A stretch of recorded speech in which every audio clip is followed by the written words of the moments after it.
"Why don't you live in the house I bought for you, Natalie?" My grandfather asked it so gently, with a puzzled smile and a wineglass lifted in one weathered hand, that for one suspended second the whole table looked almost beautiful before everything shattered. The clink of silverware stopped, as if someone had cut the sound from the room. My fork slipped from my fingers and struck the china with a sharp metallic crack that seemed far too loud for a family dinner.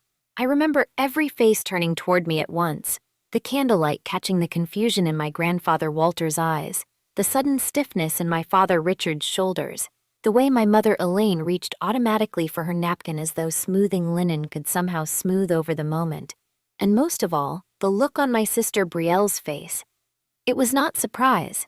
It was not misunderstanding.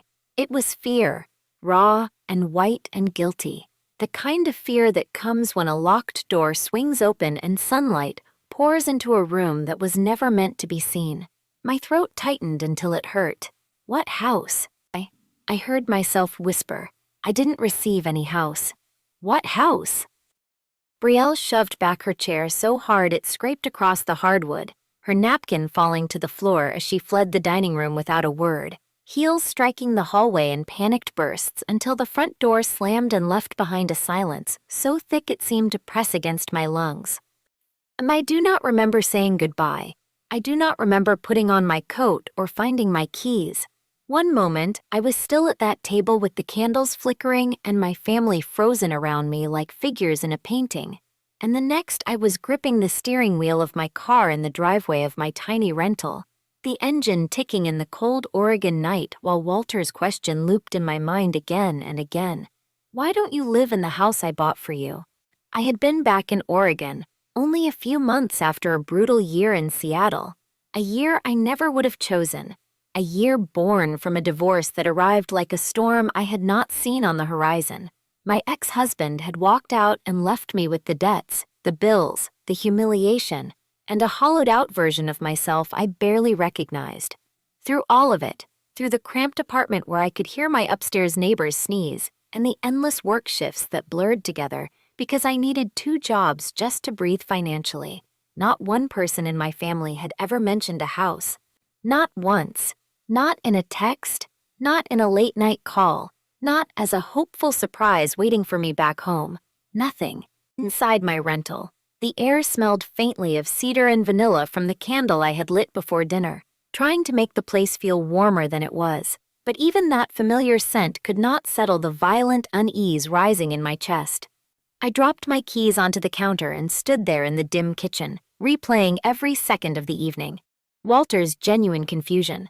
My father's clenched jaw, my mother's trembling hands, Brielle running as if the truth itself were chasing her.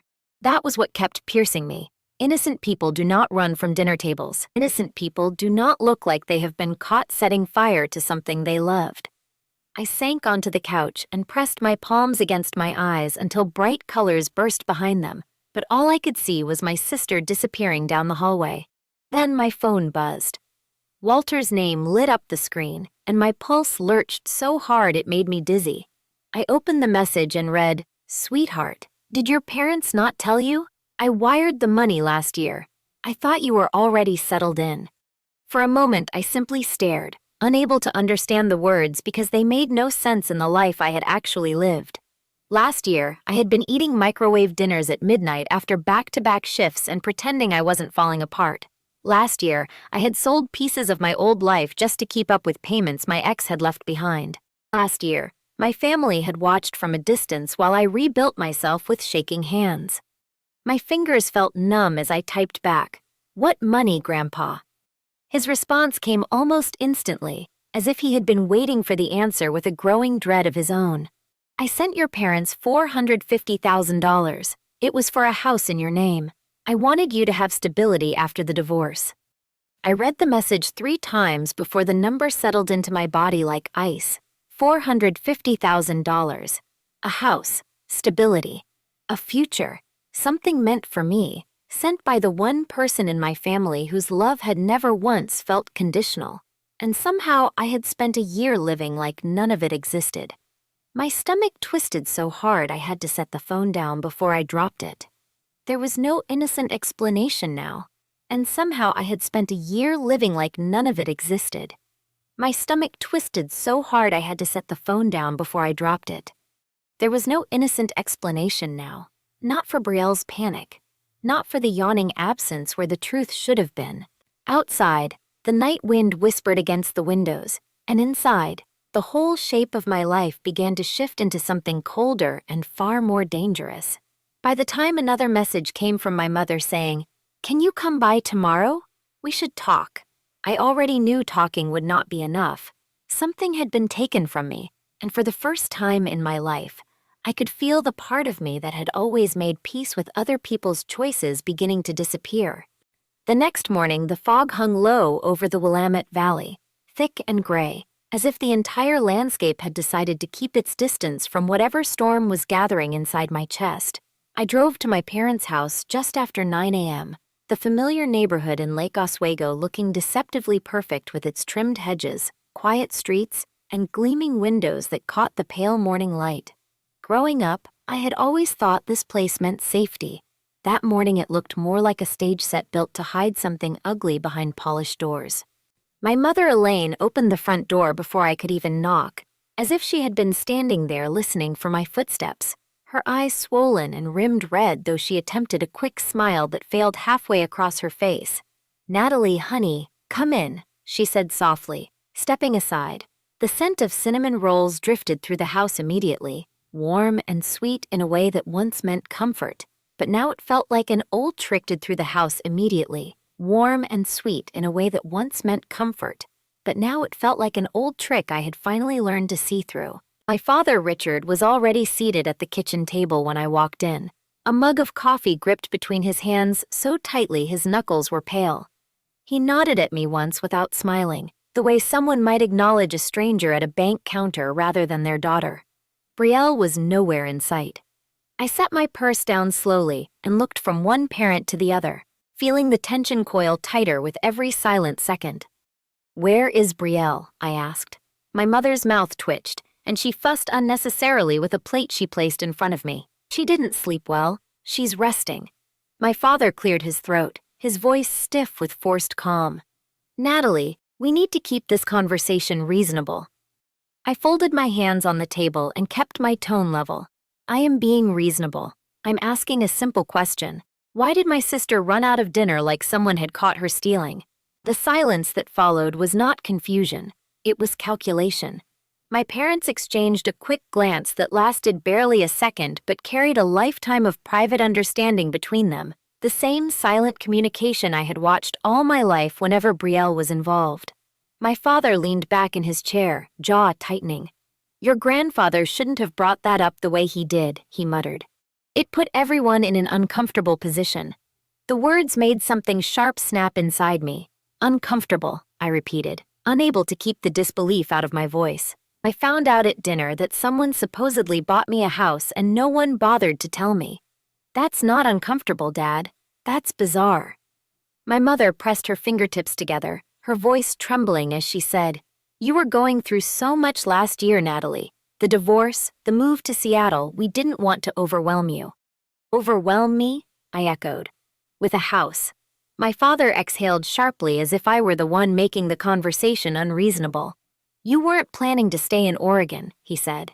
"We thought it made sense to wait until your life settled before making any decisions about property." The explanation slid across the table like a sheet of thin ice that barely covered the truth beneath it. I leaned forward slightly. "Then where is the money now?"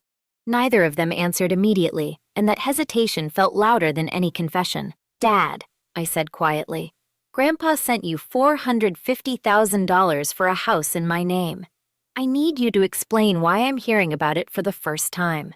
My mother's eyes filled with tears so quickly, it was almost startling.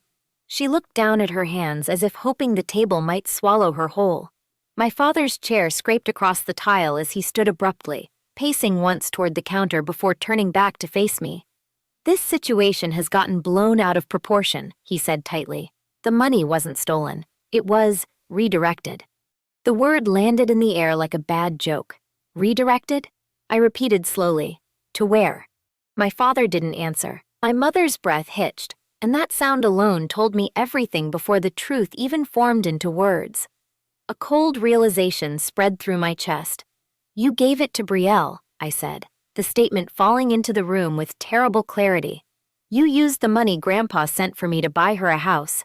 My mother burst into tears. My father did not deny it. For a moment, the kitchen seemed to tilt around me, the polished counters and tidy cabinets blurring together as the reality settled in my bones. A year of my life spent struggling to rebuild after losing everything, and all the while the one safety net that had existed for me had been handed to someone else. "Why?" I whispered. My father's expression hardened as if he were bracing for impact. "Because Brielle needed it," he said simply. "Her marriage was falling apart. Derek lost his job. They were drowning." My laugh came out hollow and thin. And I wasn't drowning. My mother sobbed harder, but my father held his ground. "You've always been strong, Natalie. You bounce back. Your sister doesn't." There it was. The sentence that had shaped my childhood in ways I had never fully recognized until that moment. "You're stronger. Let your sister have this. You'll be fine."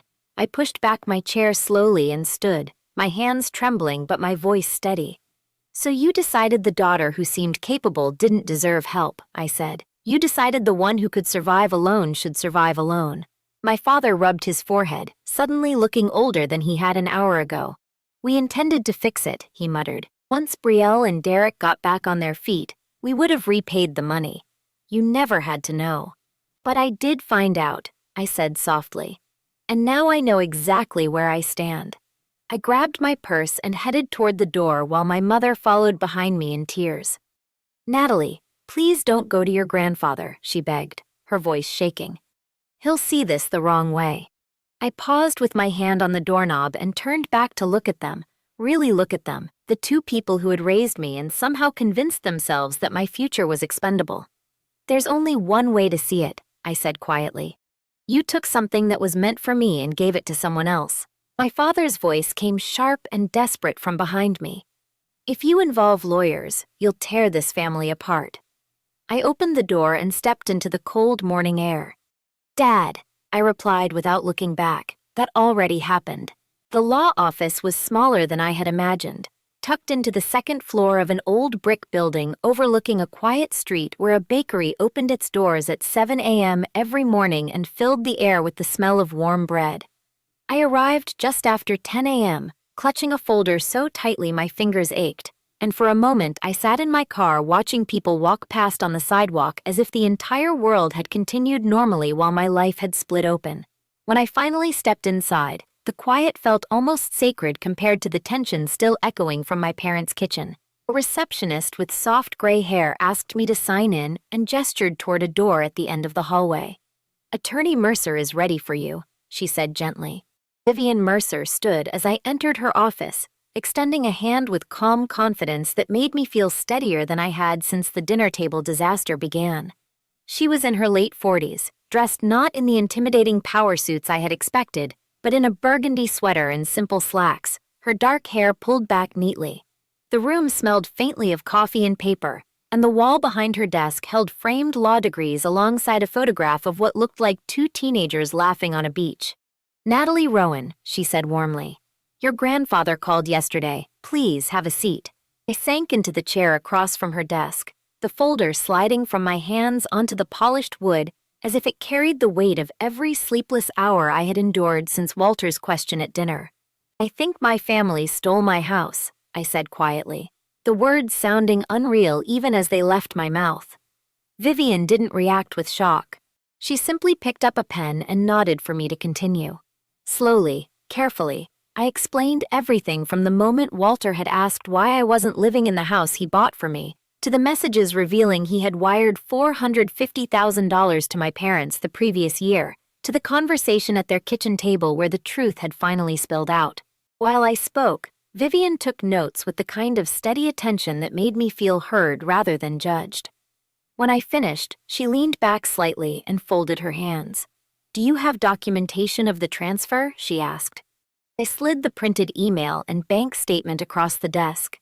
The memo line clearly read that the funds were for Natalie's home purchase.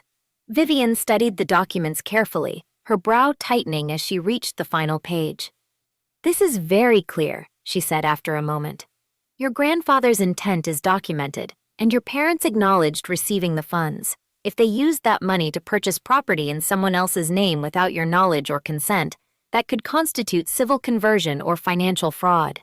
The legal words felt heavy in the air, yet they also gave shape to something I had only felt emotionally until now. "So I'm not crazy for thinking this is wrong," I said softly. Vivian met my eyes. "You are absolutely not crazy." She turned her computer screen toward me and began searching property records while I watched, my pulse quickening with every click of her keyboard. After a moment, she stopped and pointed to the screen. "Is this the address where your sister lives?" she asked. I leaned forward and recognized it instantly. Alder Lane in Lake Oswego, a quiet cul-de-sac lined with tall cedar trees. "Yes," I whispered. Vivian opened the property record, and the ownership information appeared in bold black letters. Brielle Rowan. Not Richard Rowan. Not Elaine Rowan. Not any family trust. My sister alone owned the house that had been bought with money meant for me. My stomach turned as Vivian continued reading. "The purchase date matches the timing of your grandfather's transfer," she said. "And it appears the property was refinanced several months later." "Refinanced?" I repeated. Vivian clicked again, her expression tightening slightly. "Yes, there's a home equity loan attached to the property, $250,000. For a moment, the room seemed to tilt around me. My family hadn't just taken the money meant for my future. They had leveraged it, borrowed more against it, and turned my stolen foundation into collateral for their own financial decisions. I pressed a hand to my forehead, trying to steady the rush of anger and disbelief. "What do I do now?" I asked. Vivian leaned forward, her tone firm but reassuring. "First, we gather evidence quietly. Property records, loan documents, anything showing the chain of transactions. With this documentation and your grandfather's written intent, we can file a civil claim requesting the property be transferred to you or that the funds be repaid.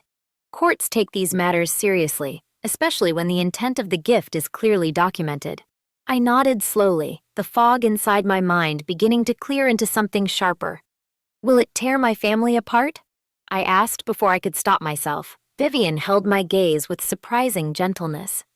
"Natalie," she said, "sometimes families tear themselves apart long before the truth is ever spoken out loud." When I left the office around 1 p.m., the Oregon sky had darkened into steady rain that streaked the windshield as I drove toward Lake Oswego.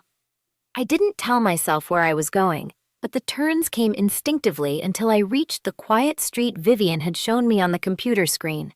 Alder Lane curved gently around a cluster of towering cedars, their branches whispering in the wind as if they had witnessed more secrets than anyone living beneath them realized. The house stood near the end of the cul-de-sac, painted sage green with a wide porch and tall windows that glowed softly in the gray afternoon light.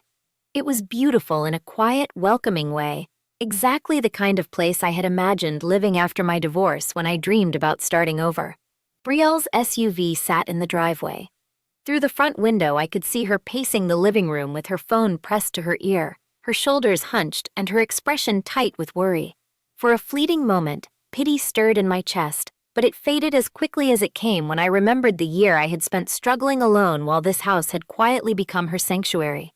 I took out my phone and snapped a few photographs of the property, the mailbox with her name on it, the car in the driveway. Evidence, not revenge, just truth. As I drove away, the rain softened into mist, and the streetlights flickered on one by one, casting pale circles on the wet pavement. Something inside me had shifted during those hours, a quiet certainty replacing the shock that had ruled the previous night. My family had made their choices long before I ever knew the house existed. Now it was my turn to make mine. And for the first time in my life, I was no longer willing to pretend that being the strong one meant accepting whatever was taken from me. That night, sleep refused to come. I lay awake in my small rental listening to the wind move through the cedar trees outside, my mind circling the same questions again and again until the darkness in the room began to feel crowded with them. The house on Alder Lane had once been a possibility meant to help me rebuild after my divorce. a quiet second chance gifted by my grandfather Walter with love and trust. Now it had become something else entirely, a symbol of every silent decision my parents had made about which daughter deserved saving and which one could survive alone. By 3 a.m., I stopped trying to rest and instead sat at the kitchen table with a notebook, mapping out everything Vivian Mercer had told me earlier that day. Dates, transfers, conversations. I wrote down the exact moment Walter said he had wired the money, the memo line stating it was for my home purchase, and the day my parents admitted the truth about Brielle's house. Seeing the timeline on paper sharpened the betrayal into undeniable clarity. By 7 a.m. the next morning, I was already driving back toward Lake Oswego, not to confront anyone but because Vivian had told me something important before I left her office. Evidence is strongest when it's precise, she had said. Get the property records, the deed, the financing statements, everything. Get the property records, the deed, the financing statements, everything. The county deed office opened at 8 a.m., and I was standing in line when the doors unlocked, the building smelling faintly of coffee and old paper. A clerk with cropped gray hair and bright purple glasses greeted me at the counter. "How can I help you this morning?" she asked kindly. I steadied my voice and gave her the address of Brielle's house. Within minutes, she was scrolling through documents on her computer. "This parcel was purchased last February," she said casually. "Buyer listed as Brielle Rowan." My throat tightened as she printed the records. Page after page slid Brielle Rowan. My throat tightened as she printed the records. Page after page slid from the machine. The deed, the settlement statement, the county tax history. But it was the refinancing document that made my chest tighten painfully. "Looks like they opened a home equity line of credit a few months after purchase," the clerk added while handing me the page. $250,000. The number blurred in front of my eyes. My family had not only used the $450,000 meant for me to buy the house, they had borrowed another $250,000 against it. My future had not simply been stolen, it had been risked like a gamble in someone else's game. I thanked the clerk and walked outside into the cold morning air, gripping the stack of papers as if they might fly away if I loosened my hold. The fog had lifted slightly, revealing the river in the distance, its gray surface rippling beneath the wind. I sat in my car and spread the documents across the passenger seat, reading every line carefully until the truth became impossible to ignore. My parents knew the money was mine. Brielle knew it too, and yet they had built an entire life on top of that knowledge. My phone buzzed several times while I was sitting there. Messages from my mother pleading for another conversation. A shorter message from Brielle saying only, "Natalie, please don't be angry. I can explain." The words made something bitter twist in my chest. Explain what? That she had lived in a house meant for me for an entire year while I worked 2 jobs just to keep my head above water? That she had borrowed against it as if it were her own earned security? I placed the phone face down on the dashboard and stared out at the river again, trying to quiet the storm inside me. Eventually, there was only one person I wanted to speak to. Walter deserved to see the truth just as clearly as I did. His house sat at the edge of town, surrounded by towering fir trees that had grown tall during the decades he had lived there. When I pulled into the driveway around 11 a.m., he was already standing on the porch as if he had sensed my arrival before I even parked the car. The moment he saw my expression, his smile faded into concern. "Natalie," he said gently, pulling me into a hug that smelled faintly of peppermint tea and old books. We sat at his kitchen table a few minutes later, the same place where he had once helped me fill out college applications, and I laid the documents in front of him one by one.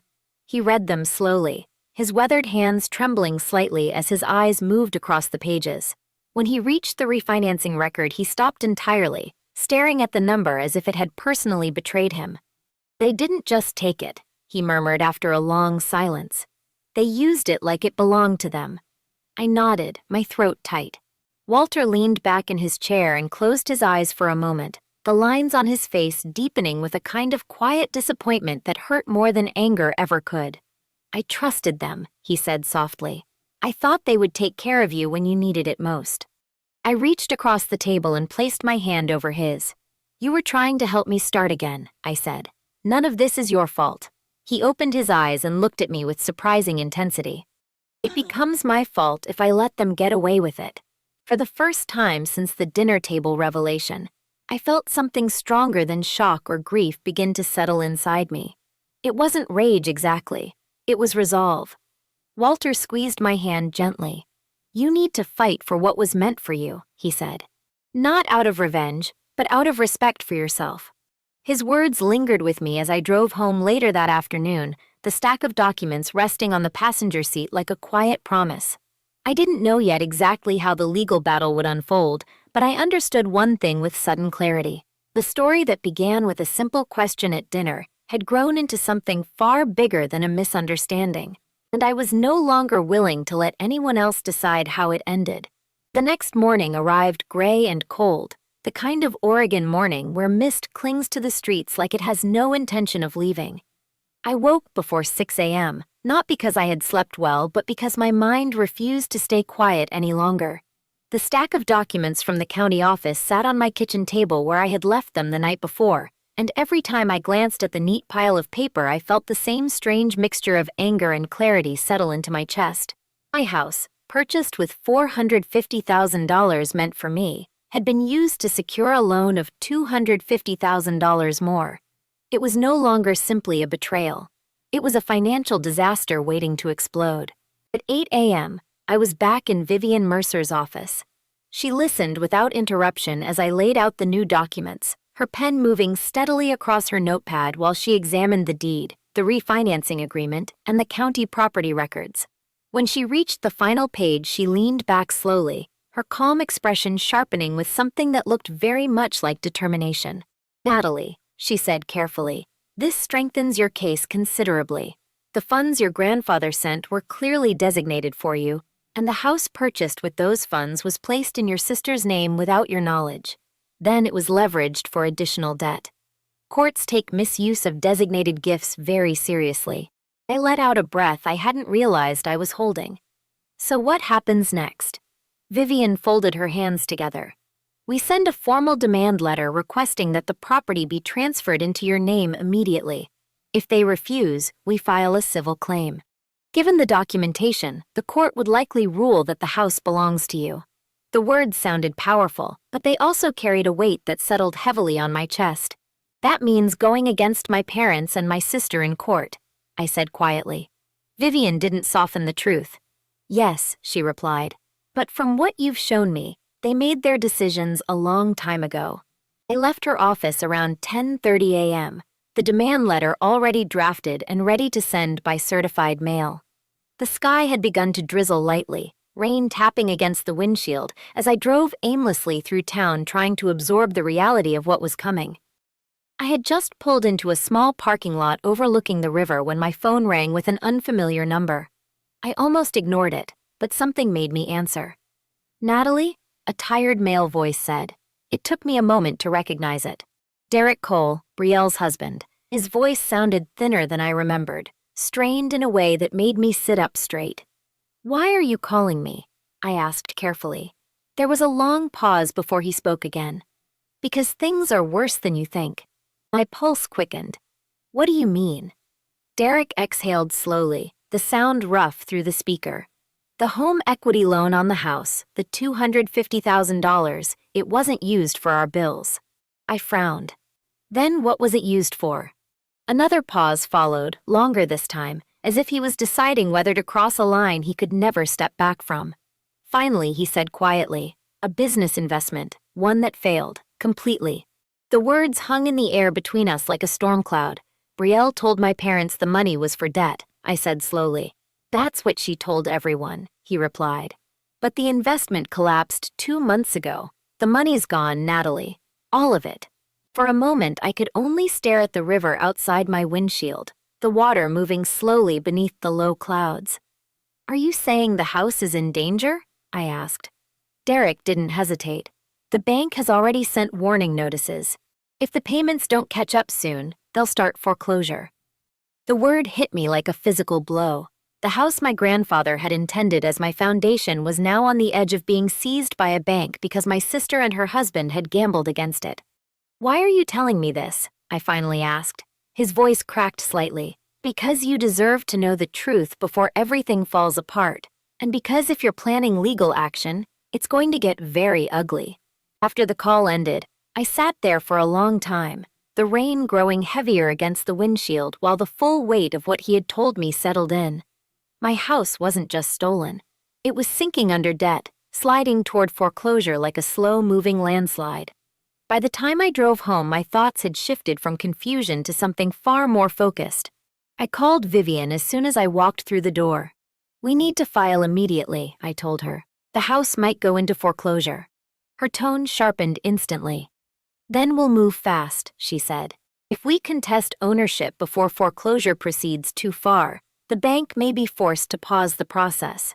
The paperwork was filed that same afternoon, a legal notice sent to the bank, the county court, and my parents' house stating that ownership of the Alder Lane property was now formally disputed. I had just placed my phone down after confirming the filing when someone began pounding on my front door around 7 p.m. The sound was frantic, desperate enough to make my heart jump. When I opened the door, my mother Elaine stood on the porch, her hair disheveled and her eyes red from crying. She grabbed my arm before I could speak. "Natalie, what have you done?" she sobbed. "Your father got the letter. Brielle is falling apart." I pulled my arm gently from her grip. "I did what I had to do," I said. She shook her head violently. "You're turning this into a legal war. Your sister could lose everything." The words might once have broken my resolve, but now they landed differently. "Mom," I said quietly, "she already took everything from me." Tears streamed down her face as she whispered, "We thought we could fix it before you ever found out." I felt the ache in my chest tighten, but my voice remained steady. "You didn't, and now the truth has consequences." She stared at me as if seeing a stranger, the daughter she thought she knew replaced by someone who refused to bend. When she finally turned and walked down the driveway, shoulders shaking with quiet sobs, I understood something I hadn't allowed myself to accept before. The fight for the house had officially begun. If you enjoyed this story and want to hear more powerful real-life inspired narratives about justice, family, and resilience, make sure to like the video, share it with someone who loves compelling storytelling, subscribe to the channel, and leave a comment sharing what you think Natalie should do next. Your support helps bring more stories like this to life.